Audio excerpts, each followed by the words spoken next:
Yeah, I want to somebody posted something on Facebook yesterday. It said something to the degree of your friends are maybe acting out of character. They may be snapping easily, they may have mood swings, and it's because they are not feeling right now. Like, I don't know exactly what I'm trying to say here, but I've experienced like I've had experiences like lately with people who they have been acting out of character.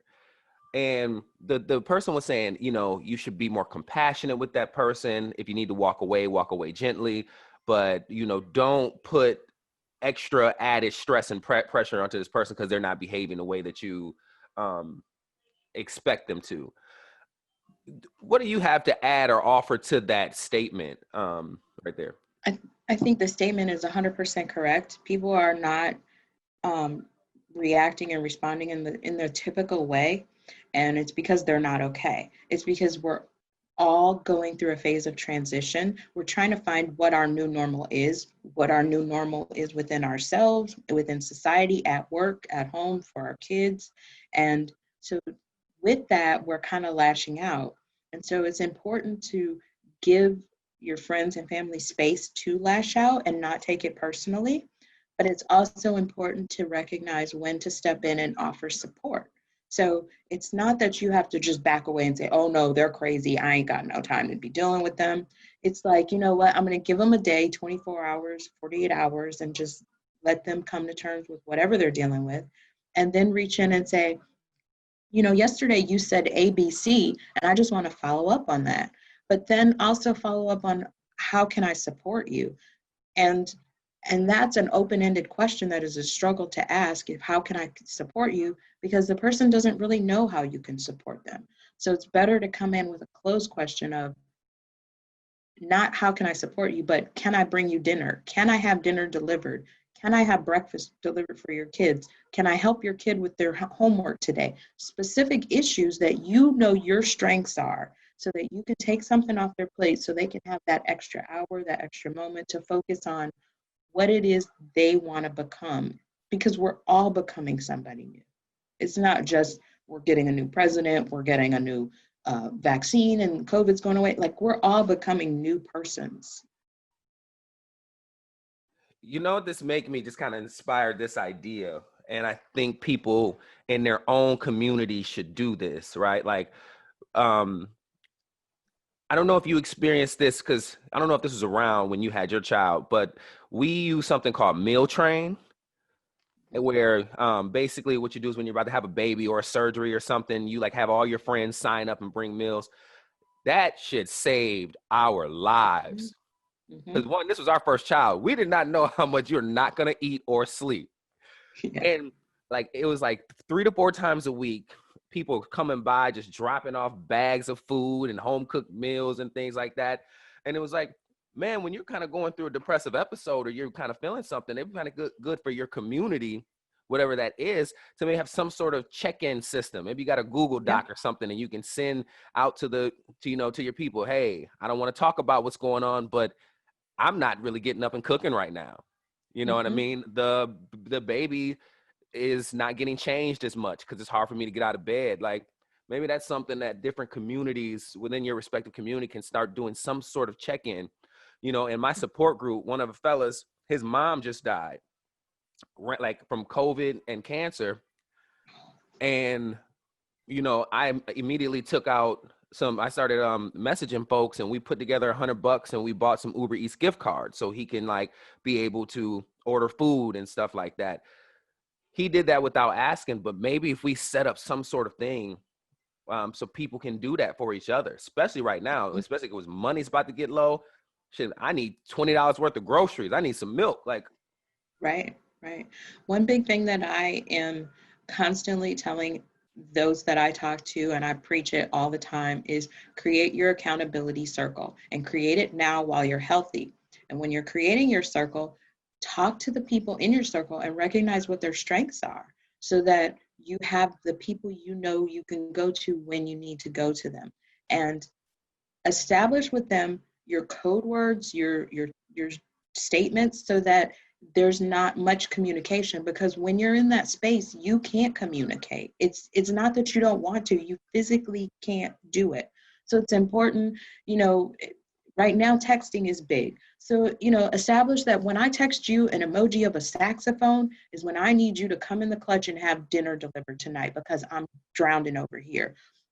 When I reach out to you and say, hey, today's not a good day, that's when I need you to start sending me all those funny memes to get my mind occupied because I'm going down a rabbit hole. So it's not even so much that you need a lot of people, but you just need to establish what the strengths are of the persons in your accountability circle and use them. I know in my accountability circle, I am the one with the funny memes. I have over 2,000 memes just stored in my phone. And when one of my friends is down, I'm starting to send them. I'm going. And by the end of an hour, they're just dying laughing. And that hour just took them from a bad place to a better place. So it's important to establish that community, like you said, when you're healthy, and establish what your strengths are. And a Google Doc would be great, but some people don't have access to that right now. But we all have access to text messaging. We all have access to emojis. So if we can just say, you know what, we're going to sit down and talk. And when I send you this, this is how I need you to respond. And that's what's going to save everybody. Because, see, I had to end a professional relationship with somebody who I know was kind of going through things, but I didn't have enough of a relationship with this person that, like, I could get so deep into it and find out what's going on. Like, it was kind of one of the things where, like, if you're not going to say nothing, I Mm-hmm. can't poke and prod, but you, like, I see what you're saying, like establishing it when you're healthy, so that, because I could tell this person was reaching out by lashing out. Mm-hmm. But if I don't really have that relationship with you, all I can do is protect my peace. Yep. And I Yep. want to bring up something you said, what made me think is, like, when you're checking in with people, it's saying, not saying, oh, you're crazy, I'm not going to deal with that. That's Mm-hmm. something that is really big that I'm noticing. I said to my cousin the other day, I said, I feel like we are in a race with each other to, like, show who's crazy first.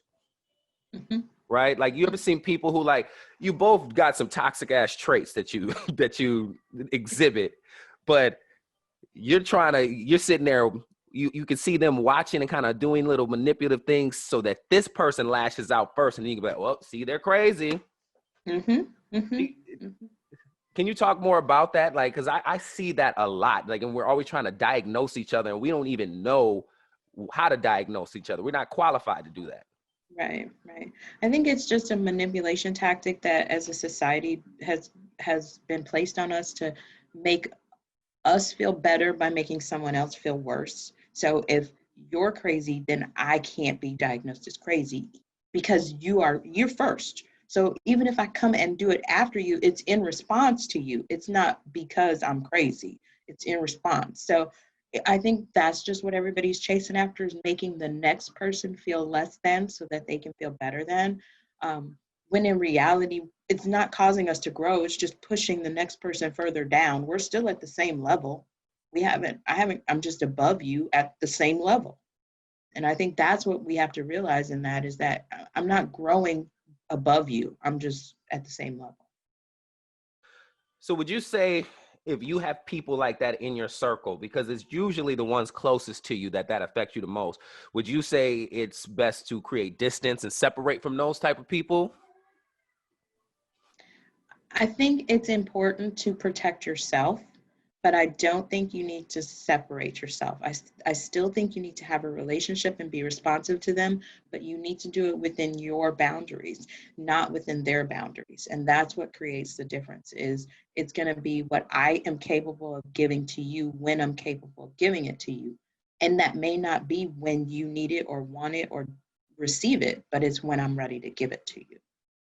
And that's where your accountability circle comes into play, is because they reach out to the persons that they know that are strong and can give to them when they can give to them. Yeah. Yeah. That accountability circle is really effective. In our group, we call it accountability partners, right? And man, like I've had some of my fellas call me and like they done got into it with the baby mama and they outside the house and like go leave now. Yeah. Leave now. We're not because I ain't got bail money for you. Leave now. This ain't the way to do it. And then they've also like I'm stressing out with or beefing with people that I do business with, and they're like, okay, well, the way you should respond to this is in a few Hmm. minutes once you've calmed down. It really helps you kind of stay a little more rational Yep. Yeah. in situations. And I think it's important to realize that it's, you know, calling it accountability partners is great, but realize that because there's more than one and one may not be responsive, you may text me and I may be in a meeting and I can't respond, but I'm going to catch it and then I respond. So that's why it's smarter to create a circle so that you have Yeah. multiple people that you go to, and not one is more important. This is not your first partner and then this is your second and your third. It's just a circle of partners that we're going to all of them. I know you do this for a living, but like you don't know how many jewels you're dropping. Like you could like travel the world and like put on seminars about this. Like I'm sitting there, I'm imagining like you in some big arena and you've been like, okay, the 5 people next to you, like create your accountability circle. Like, Well, we'll create that one day. I'm working on that. yeah, that because this is fire. Like these are really like again, this because this is what you do and this isn't what I do. But like this is really like practical shit you can like apply. You know what I mean? These are like Hmm. steps that you can take. Like I can literally, like I'm probably gonna get off this call and go like figure out what my accountability circle is. Like I probably already Hmm. have them, but I haven't done the official, maybe write it down type thing. And if you think about, I'm picturing like my wife's a social worker, and basically all she does is work with young people on how to work together. And it's like this is the type of shit you could really, you could have you could have a few less killings. Yeah. Yeah. Just being like, dog, when I'm about to click off, this is who I call. This Yep. who come gets me out this situation. When I need a Hmm. hug, this is who I go to. All those Yep. stuff. I really thank you for, giving us this. Of So course.